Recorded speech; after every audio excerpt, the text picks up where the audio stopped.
Apakah Anda sudah tahu arti Natal? Arti Natal adalah kelahiran. Dan selamat atas kelahiran. Dan kepercayaan mereka, kelahiran itu adalah kelahiran Nabi Isa, yang dinamakan oleh mereka Yesus, anaknya Tuhan.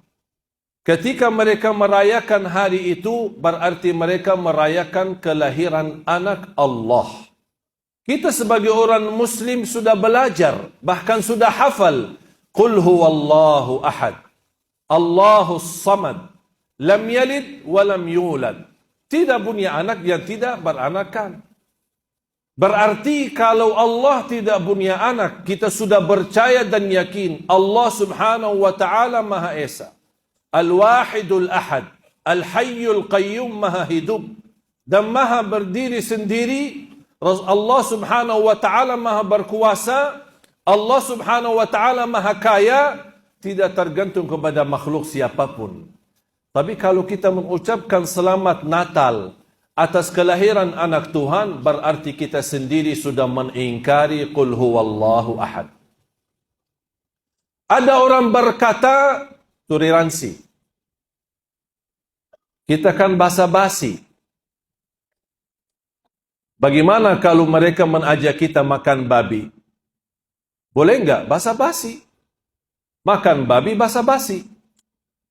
Demi mereka. Kalau memang boleh makan babi, boleh ucapkan selamat Natal. Kalau sudah yang namanya babi haram dalam agama Islam, padahal itu hukumnya haram, belum sampai ke syirik, belum sampai ke kufur. Kira-kira mana dosa yang lebih besar? Mengucapkan selamat atas kelahiran anak Allah atau makan babi? Jelas, dosa jauh lebih besar kita berkata Allah mempunyai anak. Islam tidak melarang kita bersahabat dengan orang yang beda agama. Islam tidak melarang kita berbisnis dengan orang beda agama. Islam tidak melarang kita bertetangga dengan orang beda agama. Islam tidak melarang itu. Yang aku heran, semua kebebasan dalam agama dibolehkan. Bergaul dengan mereka, silaturahim dengan mereka, jalan-jalan dengan mereka, berbisnis dengan mereka, pinjam uang dengan mereka, bagaimana sama-sama hidup dengan mereka, bertetangga dengan itu semua tidak ada larangan. Ketika datang hanya selamat Natal, kenapa Islam susah? Subhanallah, anehnya manusia. Banyak hal yang dibolehkan. Kenapa fokusnya hanya begitu saja? Mengapa susah mau mengucapkan? Kita harus menunjukkan, walaupun kita diajarkan menghormati beda agama.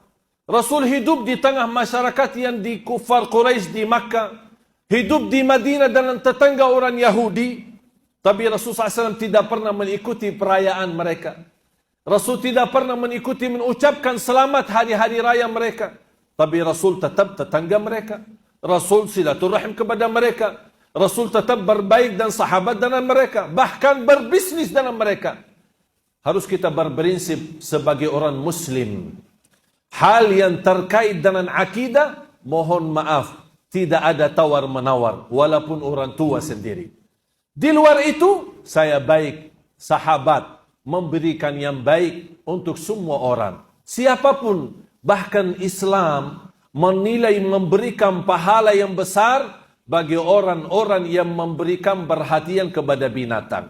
Saya yakin Anda semua sudah hafal hadis seorang wanita yang memberikan air minum kepada anjing. Allah ampuni dosanya. Padahal anjing dihukum Islam najis dan haram. Tapi Allah melihat perbuatannya, biarpun anjing najis, tapi karena perilaku baik, memberikan kasih sayang kepada binatang, Allah menilai itu. Bagaimana kalau kita kasih sayang kepada manusia?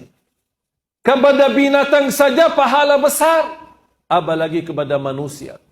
Jangan salah fahami, kalau kita dan ulama-ulama kita melarang kita mengucapkan selamat Natal, jangan Anda merasa Islam itu tidak tidak mau menerima toleransi dalam tengah masyarakat. Islam adalah teroris, Islam adalah keras. Tidak.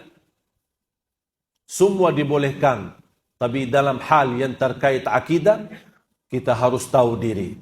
Jangan sampai kita merusak akidah kita tanpa kita tahu. Tanpa kita sadar, akhir hayat kita, na'udzubillah, kita ingin ucapkan kalimat syahadat, ternyata tidak bisa mengucapkannya.